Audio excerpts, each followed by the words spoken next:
Hello दोस्तों, स्वागत है आपका आपके पसंदीदा प्लेटफॉर्म नोट्सबुक आईएएस पे।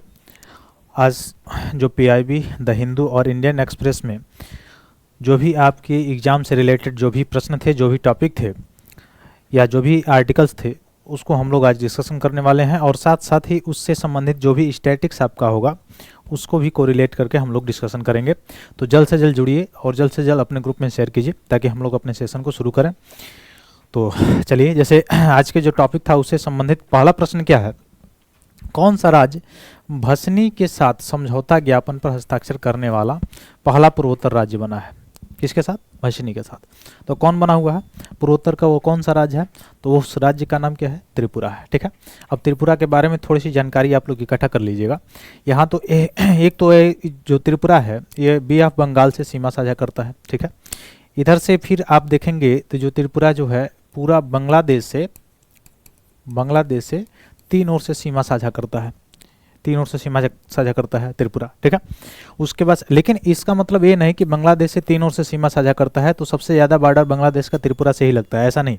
बांग्लादेश का सबसे ज़्यादा जो बॉर्डर शेयर होता है वो होता है आपका पश्चिम बंगाल से। और ऐसे भी आपको बांग्लादेश थोड़ा सा याद रखना है, ऐसा इसलिए कि बांग्लादेश जो है क्षेत्र अगर देखा जाए कि जो सीमा है भारत का पड़ोसी देशों के साथ, उसमें सबसे ज़्यादा जो सीमा लगता है वो किस देश के साथ लगता है? तो वो लगता है किसके साथ? बांग्लादेश के साथ। ठीक, असम आप जानते हैं 2 बार सीमा साझा करता है बांग्लादेश से। ठीक, फिर नागालैंड है, मिजोरम है।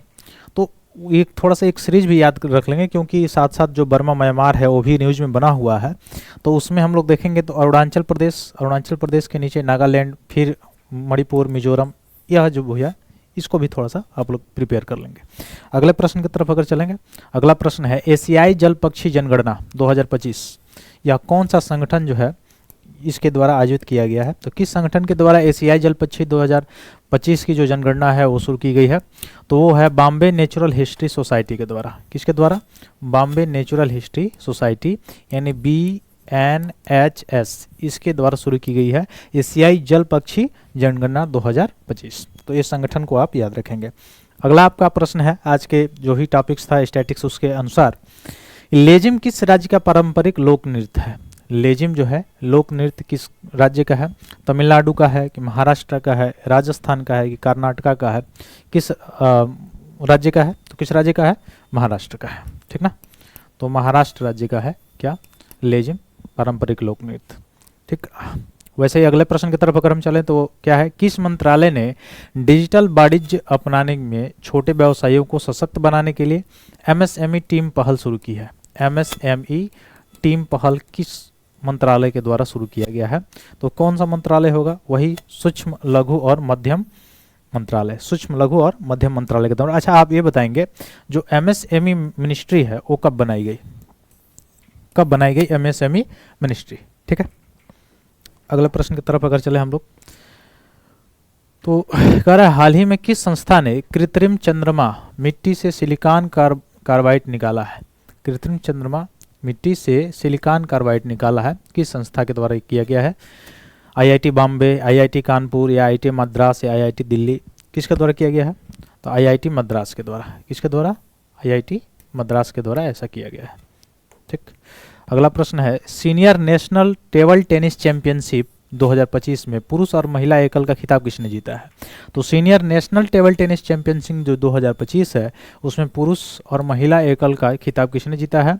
तो मानुष शाह और दिया चितले। ठीक, याद रखिएगा, मानुष शाह और दिया चितले। पुरुष एकल में अगर आपसे पूछ ले तो मानुष शाह होगा आंसर, और अगर महिला एकल में पूछे तो दिया चितले हो जाएगा। ठीक ना, इसको भी याद रखेंगे। अगला प्रश्न आपका क्या है, नामदफा टाइगर रिजर्व।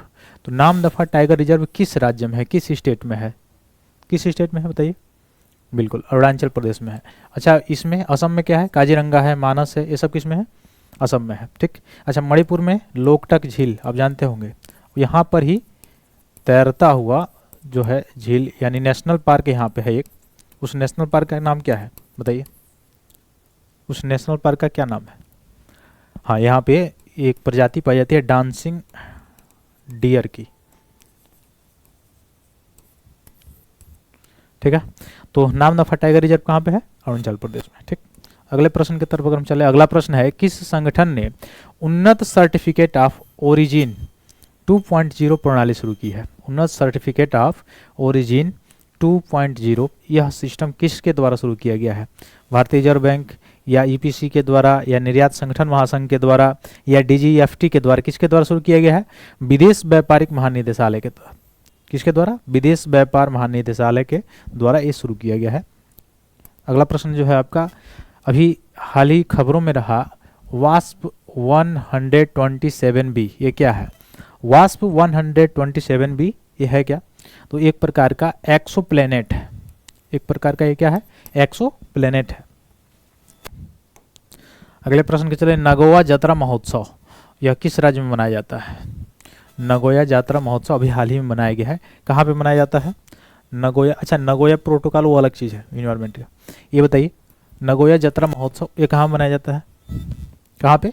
तेलंगाना में। ठीक है। अच्छा, तेलंगाना कब बनाई अलग राज्य? 2014 में। 2014 में यह किससे? आंध्र प्रदेश से अलग होके नया राज्य बना। कौन सा? तेलंगाना। ठीक ना।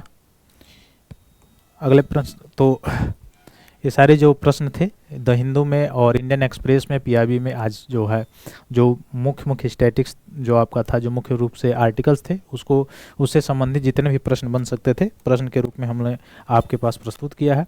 तो ये सारी चीज़ें जो है आपको समझ में आई होंगी। आपके एग्जाम अभी से तो बहुत ही इंपॉर्टेंट है सारी चीज़ें। फिर मिलते हैं अगले करंट अफेयर्स के साथ। तब तक के लिए बहुत बहुत धन्यवाद दोस्तों। जय हिंद।